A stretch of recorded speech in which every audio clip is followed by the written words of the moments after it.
Pourquoi on a entendu que Dieu a créé l'homme? Il existe différentes nations et différentes populations. Alors pourquoi Dieu laisse les hommes noirs souffrir? Je vais expliquer ça.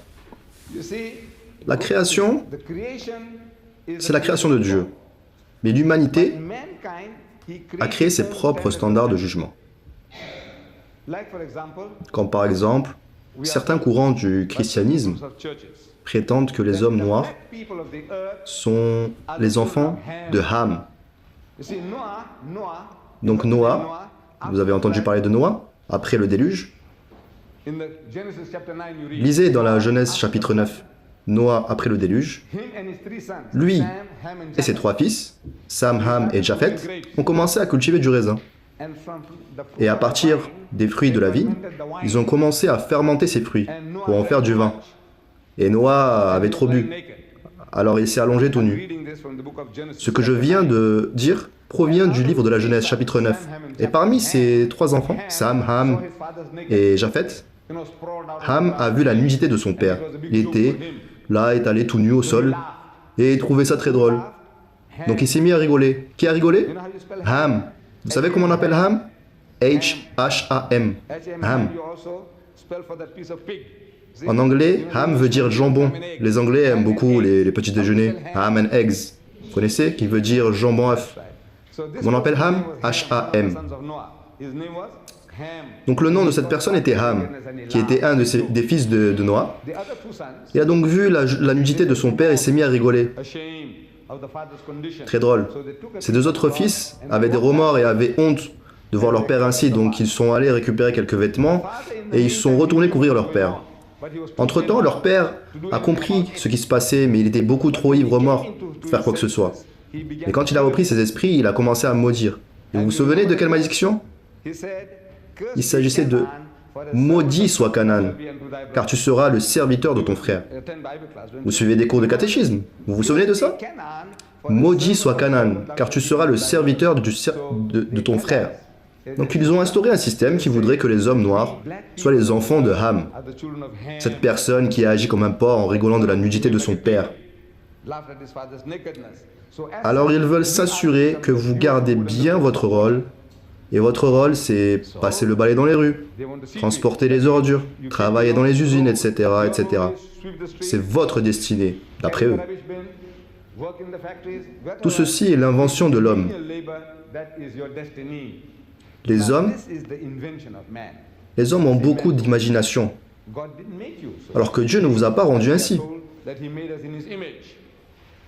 Comme ils le disent, Dieu nous a fait à son image. Il a créé tout le monde droit. Dieu a créé les hommes droits. Droit veut dire qui restent sur le droit chemin. L'invention de l'homme, les diableries de l'homme, permettent alors d'avoir une excuse pour pouvoir discriminer, créer des théories, raconter des histoires, des mythes. Et autour de ces mythes, on trouve une justification pour vous dominer.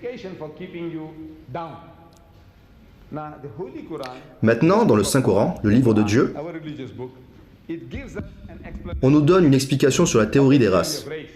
Et je voudrais que vous jugiez sur le fait que cela réponde aux problèmes de l'humanité ou non. Il est dit, je vais vous réciter en arabe, puis je vous donnerai la traduction.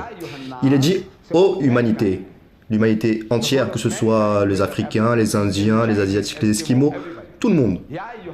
Ô humanité, Dieu Tout-Puissant dit, nous avons créé l'homme et la femme, nous avons créé en couple toutes choses, et nous avons fait de vous des nations et des tribus différentes.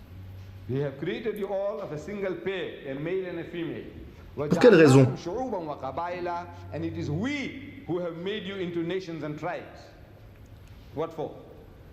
Pour vous discriminer les uns les autres? Non. Afin que vous vous entreconnaissiez les uns les autres. Monsieur John est un Zoulou, ce Monsieur John est un Allemand, etc., etc.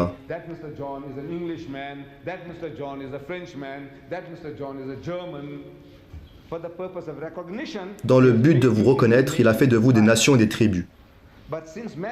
Mais comme l'homme est malade, il a une volonté de discriminer. Alors Dieu Tout-Puissant nous a donné des standards.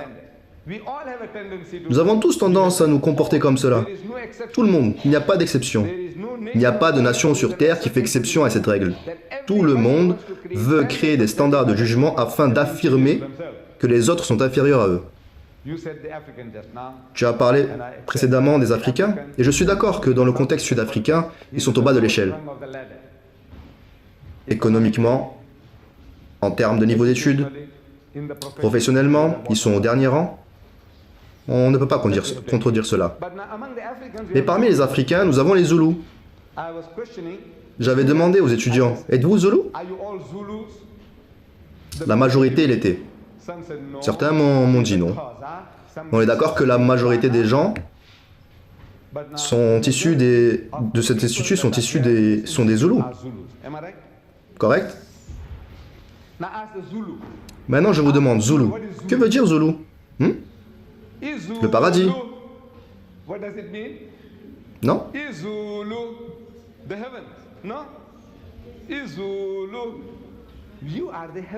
Vous êtes les gens du paradis. C'est dans votre esprit. Vous êtes les meilleurs parmi tous. Parmi les Africains, quelle est la meilleure tribu? La nation des guerriers, la meilleure des nations. Vous avez nommé ainsi votre ethnie.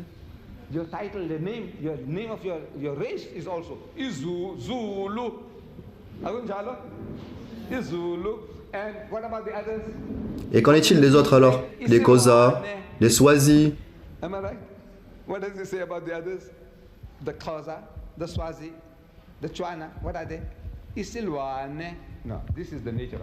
Vous voyez, c'est la nature de l'homme. Les Arabes disent « je suis arabe », en voulant dire « nous sommes des gens éloquents ». Et le reste du monde est ajam, ce qui veut dire débile. Les Juifs disent qu'ils sont les enfants de Dieu. Et pour eux, le reste du monde sont des malpropres.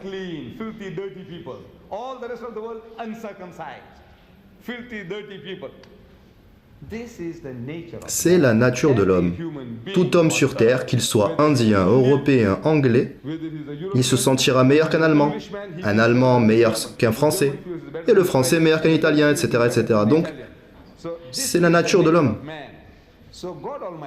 Alors, Dieu Tout-Puissant nous a donné un standard de jugement, car l'homme étant malade, il crée de faux standards de jugement pour lui-même. Le Créateur, Dieu lui-même, nous a donc donné un standard de jugement pour que les hommes puissants puissent juger entre eux. Et pour cela, il est dit, et certainement le meilleur d'entre vous auprès de Dieu, celui qui a le meilleur comportement. Pas gentil ou méchant, pas riche ou pauvre, pas blanc ou noir, mais celui qui a le meilleur comportement. Si ton comportement est meilleur que le mien, alors tu es une meilleure personne.